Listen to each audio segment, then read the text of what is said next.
They say hell hath no fury like a woman scorned, and Betty Randall proved it in the most tragic way possible. They called it the divorce from hell, a love story that began with promise and devotion, ended with two bodies lying in a blood-soaked bed. He was a wealthy attorney with power and status. She was the wife who sacrificed everything to help him get there. She gave him everything, her loyalty, her youth, her life. For years, she stood by his side, raising the kids, holding the family together, and building his dream. But when success came, so did betrayal. He found someone younger, someone new, and she watched him trade her for his new lover and left her with nothing.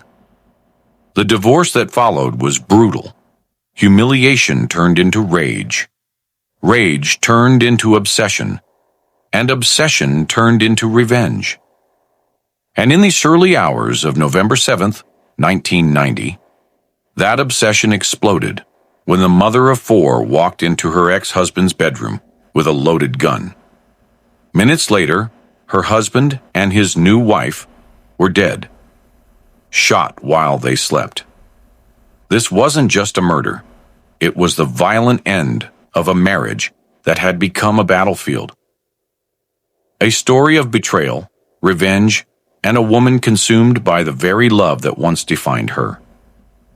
At the center of this story is a woman named Betty Randall, a woman who built her husband's empire, only to be abandoned when wealth and power changed him. And when her pain turned into fury, it tore everything apart. Welcome to True Crime Stories Zone, where we uncover the crimes the world tries to ignore. Thank you to our amazing viewers for being here with us. For our returning viewers and those just joining us, don't forget to subscribe, like, and share, and turn on notifications so that you will never miss any episodes. Betty Randall was only a 17-year-old high school student when she met Fred Randall, a 21-year-old man with college dreams, whose ambition matched the size of his dreams. Fred was smart, charming, and determined, a man who seemed to have the world within his reach. To Betty, he was the embodiment of hope, of a future she wanted to spend building. She believed she had found her soulmate, the one person who would share a lifetime of dreams with her. Fred's confidence, his vision, and his energy drew her in completely. She gave herself wholly, without reservation, her youth, her loyalty, and ultimately her life would become intertwined with his. The young couple married shortly after meeting, as many starry-eyed teenagers do, eager to build a life together. As Fred pursued medical school, then law school, Betty worked tirelessly to sustain them. She babysat, sold Tupperware, took odd jobs, whatever it took to keep food on the table and support Fred's ambitions. She managed the household, raised their children, and held the family together, often at the cost of her own identity and youth. Her life became a delicate balance of work, care, and devotion. For Betty, this was not a sacrifice, it was love.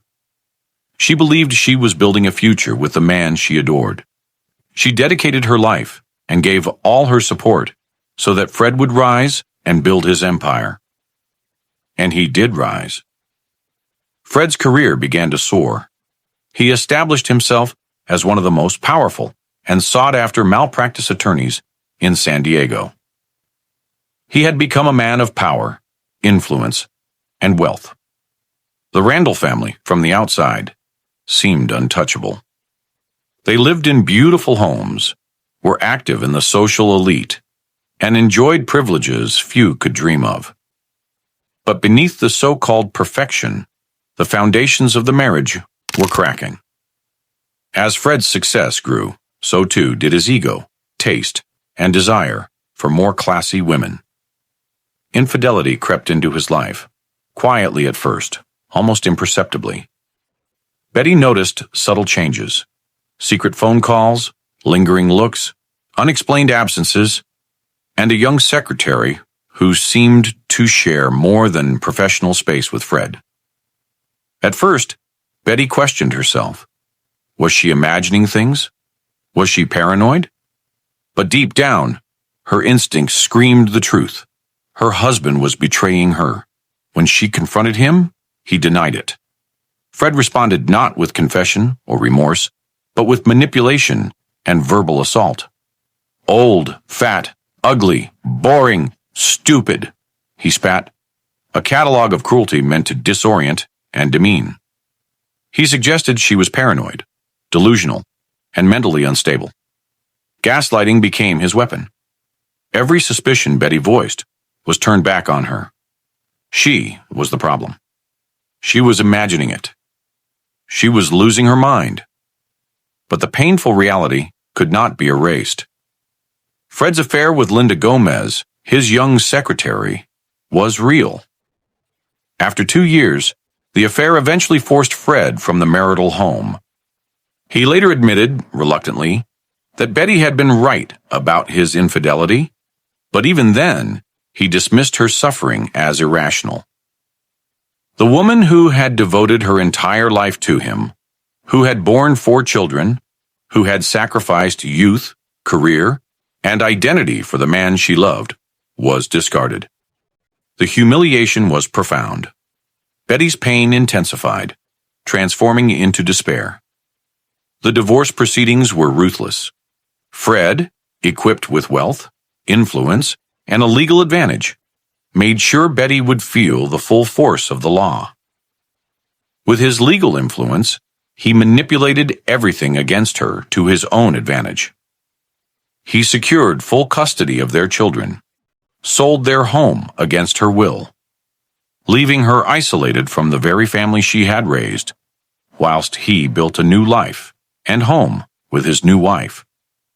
Financial settlements, although generous on paper, were insufficient in the reality of her loss. Alimony of $16,000 per month and a one-time payment of just over $28,000. After factoring in legal fees and Epstein credits, which were far less than the life she had built and the sacrifices she had made. Even with money, she had been robbed of her home, her children's presence, and her identity as a mother and wife. Adding insult to injury, Fred's affair with Linda Gomez went public. The private heartbreak Betty endured became a spectacle, a story for tabloids, newspapers, and social gossip. Headlines mocked her pain, reducing her suffering to scandal and gossip. She became a symbol of humiliation, her anguish consumed by public curiosity and derision. Over time, humiliation turned into obsession. Betty's focus narrowed to a single thought: revenge. The love that once defined her became a poison, consuming her sense of self and guiding her decisions. Every slight, every humiliation, every public reminder of betrayal became fuel for a plan that would culminate in tragedy. By November 7, 1990, Betty Randall's grief, rage, and obsession reached a catastrophic climax.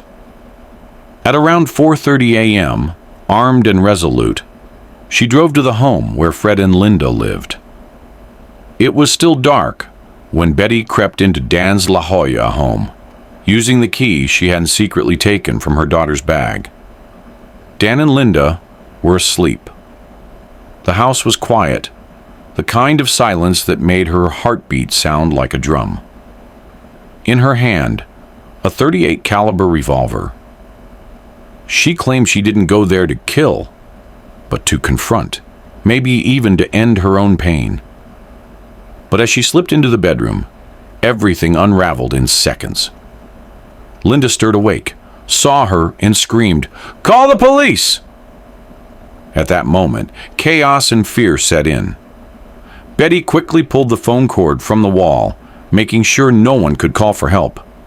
She fired 5 shots, One shot on Fred's chest, two shots on Linda's head, which left Linda dead immediately.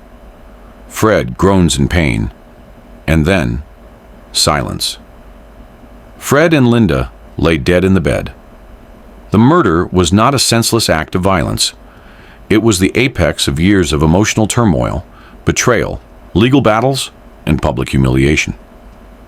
Betty's actions were the tragic manifestation of human emotions pushed to the edge. Grief transformed into rage, obsession into violence. She turned herself in after the murders, an acknowledgement of responsibility that contrasted with the cold fury of the act itself. Betty's trial became a media spectacle, a story that captured the nation's fascination with love, betrayal, and revenge. The first trial ended in a hung jury, reflecting the intense debate over whether her suffering could mitigate her culpability. Was she a cold-blooded killer, or a woman pushed beyond human endurance by betrayal and humiliation? The prosecutor said it was a cold-blooded, premeditated action, while the defendant argued it wasn't planned at all, just an act of desperation that spiraled out of control. The second trial found her guilty of 2 counts of second-degree murder and illegal use of a firearm, resulting in 2 consecutive sentences of 15 years to life, plus an additional 2 years for firearm charges. She remains incarcerated at the California Institution for Women in Chino, California, with her next parole eligibility scheduled for 2032, when she will be 82. Psychologists and legal experts have analyzed the case for decades. Betty's actions illustrate the devastating consequences of betrayal, humiliation, and obsessive grief. The story highlights how emotional trauma, when left unchecked, can escalate into destructive and irreversible acts. Betty Randall's life was defined by loyalty and love, yet it became overshadowed by humiliation, obsession, and the final act of revenge. While some view Betty Randall as a cautionary tale of unchecked rage, others see her as a tragic figure, a woman crushed under societal expectations, betrayal, and systemic power imbalances. She was a devoted wife, mother, and partner, yet all she received in return was erasure, humiliation, and betrayal. The man who should have treated her like a queen left her for another woman, a woman who hadn't been there when he had nothing. Her story reminds us that behind every violent act lies a complex web of emotions, human failures, and circumstances that push individuals beyond their limits. Betty's actions, while criminal, compel reflection on the nature of love, obsession, and revenge. How much suffering can a person endure before crossing a line? How do humiliation, betrayal, and loss transform the human psyche? And perhaps most hauntingly, could any amount of heartbreak justify taking a life? Or does some pain remain too dangerous to act upon? Her story is more than a murder case. It is a profound exploration of human emotion and fragility. Betty Randall's life, her suffering, and her final act of violence serve as a reminder that beneath the headlines of crime lie human stories of love, betrayal, and despair. It forces us to confront uncomfortable truths about the destructive potential of obsession and the delicate balance between loyalty, love, and vengeance. Today, Betty Randall remains incarcerated, her life marked by loss, bitterness, regret, and reflection. Her children grew up apart from her, a living testament to the long shadow cast by betrayal and vengeance. Her case remains a touchstone in discussions of domestic betrayal, the psychological impact of divorce, and the extremes of human emotion.